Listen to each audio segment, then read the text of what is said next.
Bonjour Brigitte, Bonjour Flore. merci beaucoup de m'accorder cette interview aujourd'hui.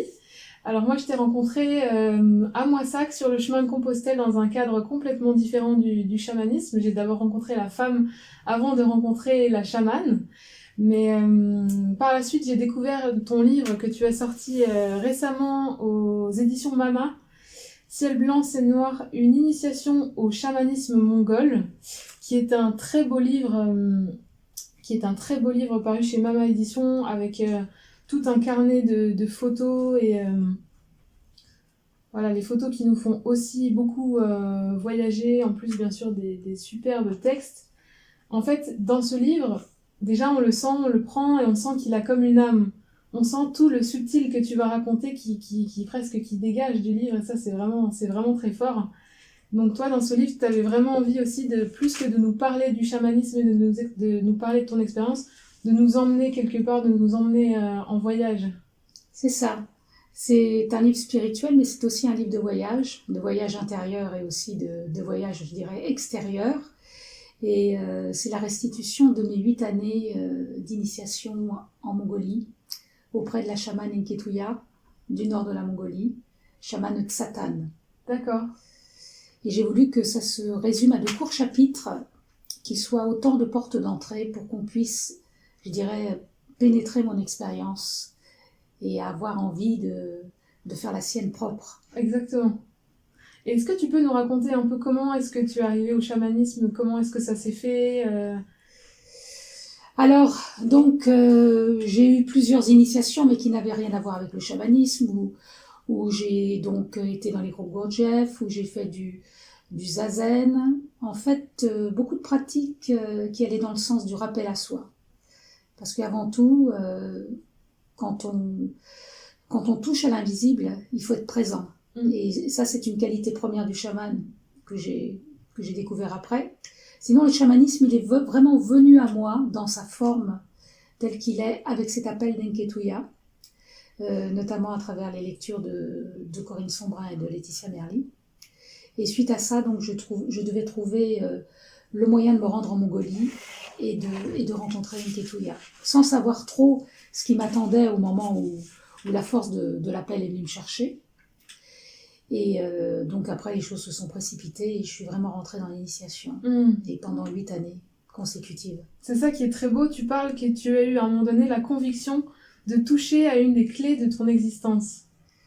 Oui, parce que il y a eu un approfondissement de soi qui fait que d'un point de vue spirituel, j'ai eu l'impression de trouver une forme qui me permettait d'aller plus loin à travers le chamanisme. Qu'est-ce que le chamanisme pour toi ? Qu'est-ce que le chamanisme pour moi ? Donc, le chamanisme pour moi, c'est une façon de pouvoir explorer l'invisible et venir en aide à mon prochain. Et c'est aussi une dimension de voyage. Et quand on fait le voyage au tambour, en Mongolie, dans le cercle de cérémonie qu'on appelle l'Ovo, le voyage, je dirais, il est amplifié. C'est-à-dire, il y a la découverte de nouveaux paysages, de nouvelles visions, de nouvelles rencontres. Donc pour moi, c'est avant tout ça le chamanisme. Mais il n'y a pas de chamanisme, je dirais, pour soi.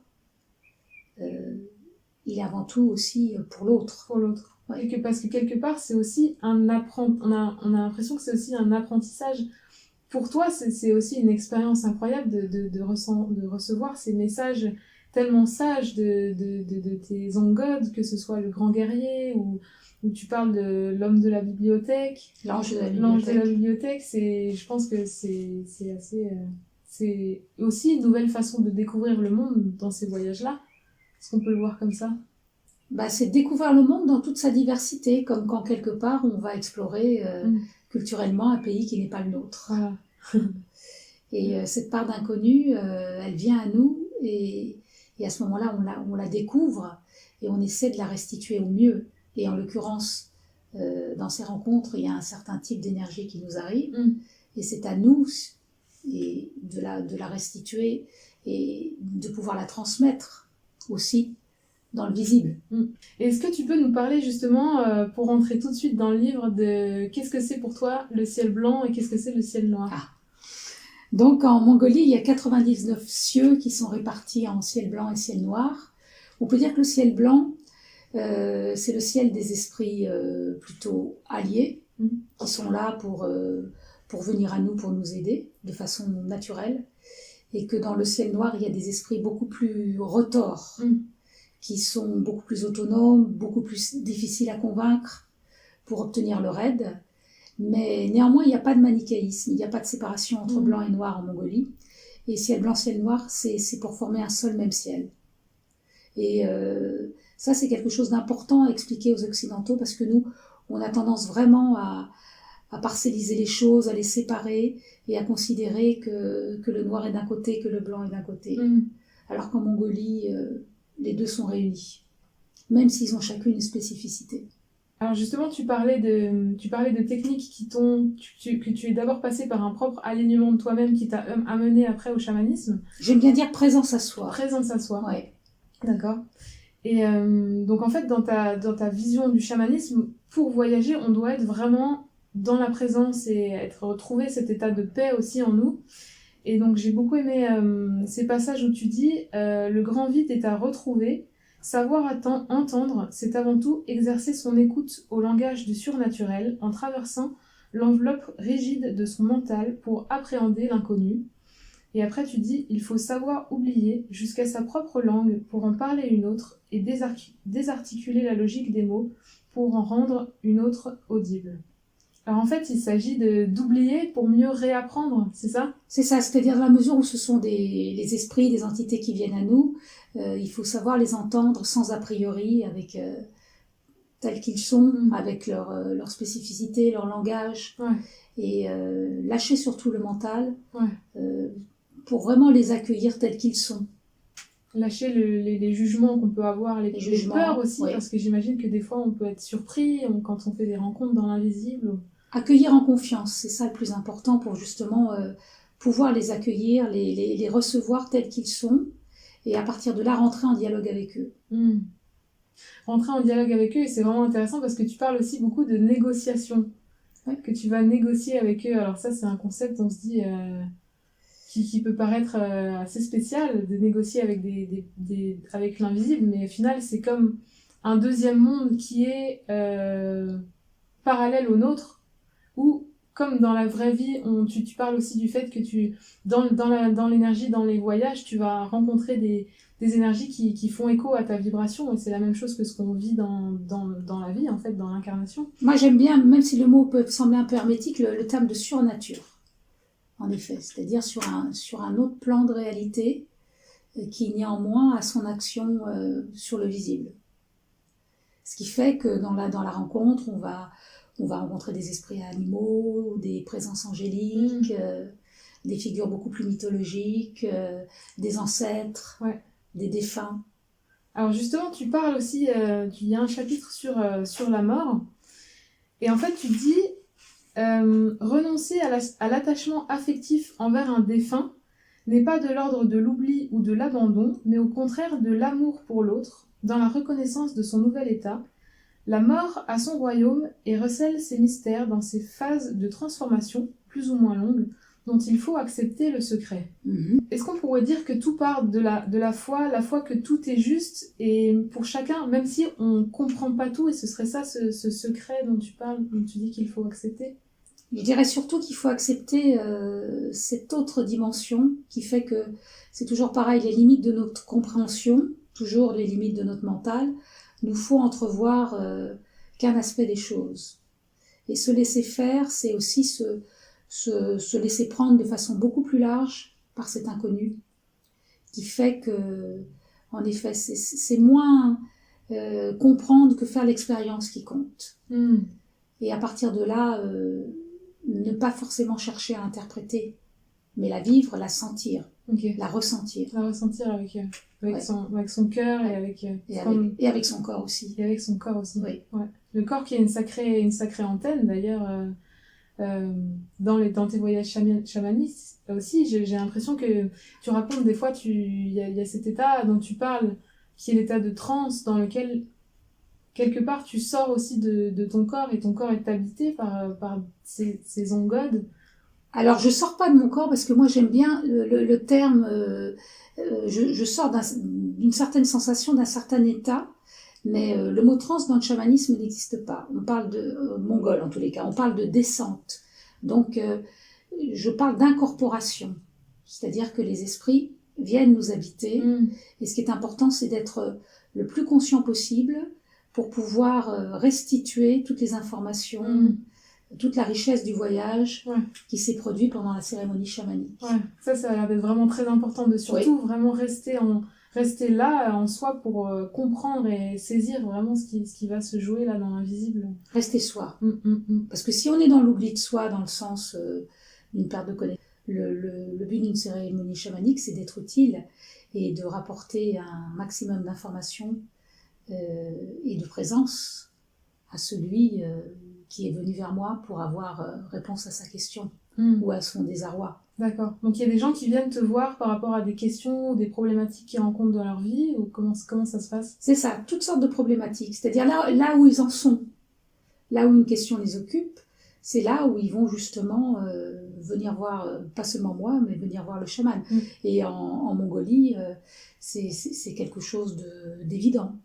Comme nous, on irait voir le médecin généraliste ou le psychologue, ou enfin qui on veut, mais en tous les cas, il défile sous le tipi un nombre vraiment considérable de gens qui viennent voir le chaman tout naturellement. Ouais, c'est culturel pour le coup. C'est culturel, et ça c'est très intéressant aussi de découvrir la culture mongole aussi quelque part à travers ton livre, parce que tu nous parles de ton expérience, tu nous parles de Enketuya, tu nous emmènes dans ton univers en nous présentant parfois les objets que tu peux utiliser dans tes objets rituels, les petits chaussons en peau que tu mets, qui sont cousus au début quand tu es accepté en tant que chaman, tous ces objets-là qui sont très importants. Et ce que je trouve aussi super intéressant, c'est que tu dis que ces rituels-là, ces objets-là sont importants pour t'emmener, mais quelque part, le but, c'est d'arriver aussi à leur dépassement. C'est ça, comme je dis avec un certain humour, c'est que l'habit ne fait pas le chaman, comme l'habit ne fait pas le moine. Oui. D'accord. Mais ce sont des éléments aussi qui sont là pour nous apporter protection et nous renforcer justement dans notre présence. D'accord. Parce que en parlant des chaussons, ça aborde la question de l'ancrage, par exemple. Ah oui. Parce que si on veut s'envoler, il faut être très ancré. Ça peut paraître paradoxal, mais il n'y a pas d'envol sans ancrage. Le costume, il est assez lourd, le tambour, il est assez lourd. D'accord. Donc, on en oublie quelque part que ces choses sont lourdes au moment du rituel et de la cérémonie. Mais néanmoins, ils ont leur importance, je dirais, pour nous sceller au sol et nous permettre après de mieux nous envoler. Alors, en parlant de protection d'ailleurs, donc dans ce voyage, tu nous présentes aussi certains on-god, certains esprits qui sont là et qui t'accompagnent de manière plus ou moins récurrente dans tes voyages.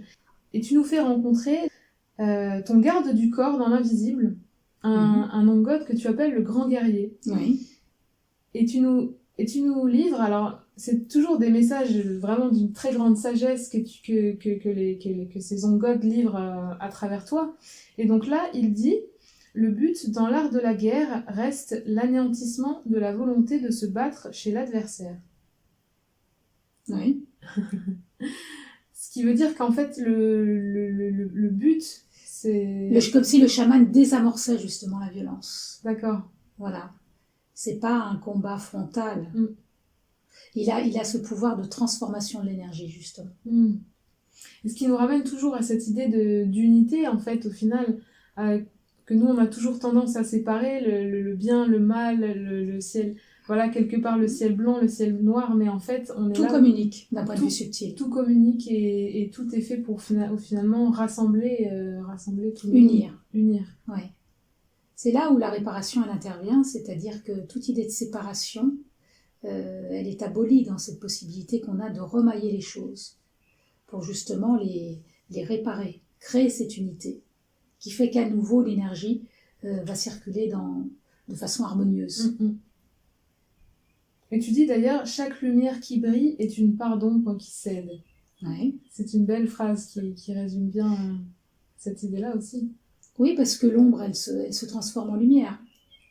D'ailleurs, dans les 99 cieux, c'est pas d'égal à égal, c'est-à-dire qu'il y a toujours une part de lumière supérieure à l'ombre. D'accord.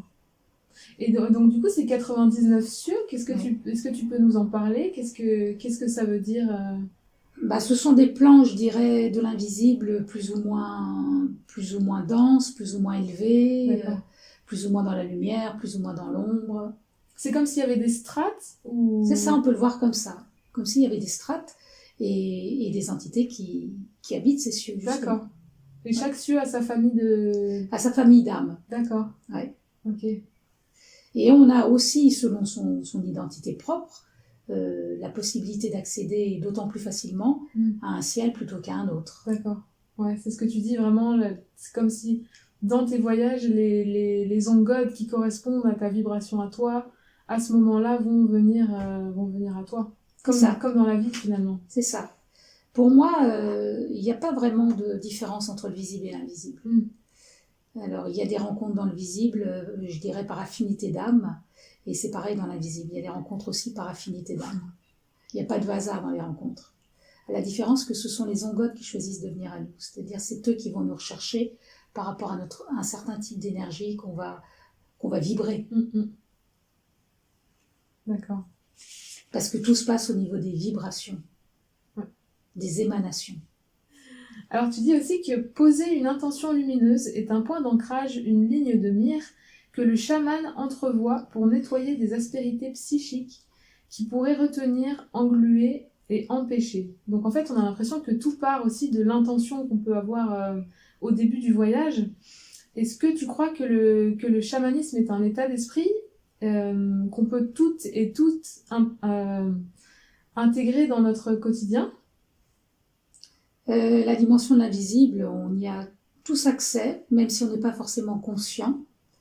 Mais je dirais que le chaman est plus apte à le faire. Oui. Puisque quelque part, de par son statut, parce que pour moi on est chaman, on ne le devient pas, même si avec les pratiques chamaniques, on peut avoir davantage accès à l'invisible. Donc poser une intention, pour moi d'ailleurs ça revient beaucoup dans le livre, c'est trouver une direction justement, avec cette phrase qui m'est venue très vite dès mes premiers voyages chamaniques, qui était quel est le point le plus haut du ciel, avec ce souci toujours de rechercher la clarté, je dirais. Et comment tu le vois toi, ce point le plus haut? Parce qu'après il y a aussi tout c'est quand on peut considérer que le temps n'existe pas, que l'espace n'existe pas, alors quelque part quel est le point le plus haut du ciel? Se poser la question, ça revient à dire ça nous ramène à l'unité quelque part ou... Ça nous ramène pour moi à la source, et justement à l'unité et au fait de tout ramener au fond à un point où tout se rassemble.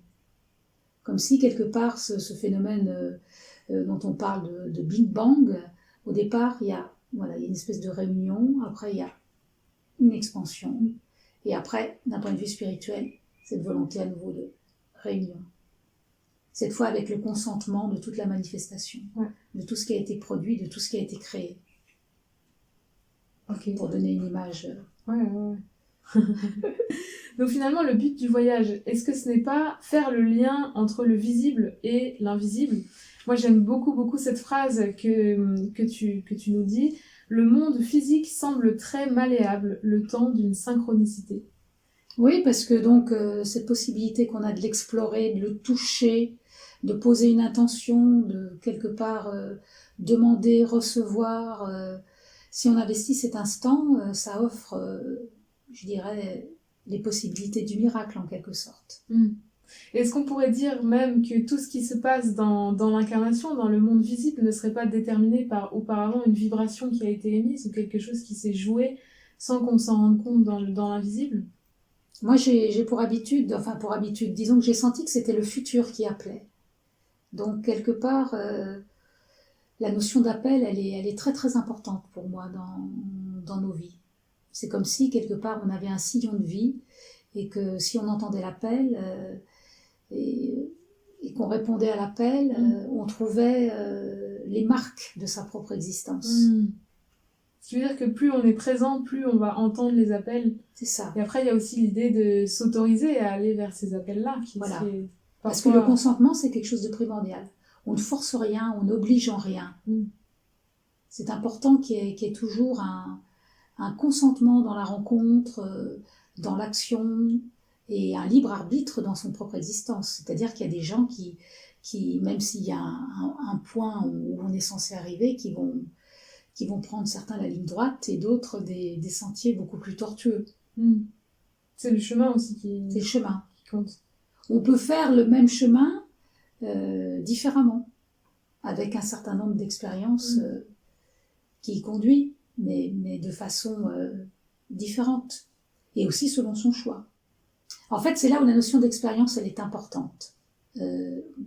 Parce que la destination, je dirais, quelque part, on n'arrive jamais.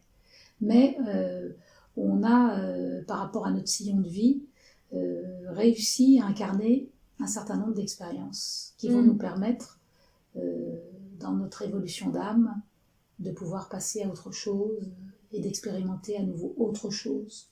D'accord. Et en fait, l'expérience, elle est là pour faire le lien avec la source. C'est là où toujours, c'est dans ça que pour moi la notion du divin, c'est une notion importante, parce que donc on nous a manifesté, et à nous d'expérimenter et de faire ce travail de remontée vers ce point dont on parlait tout à l'heure.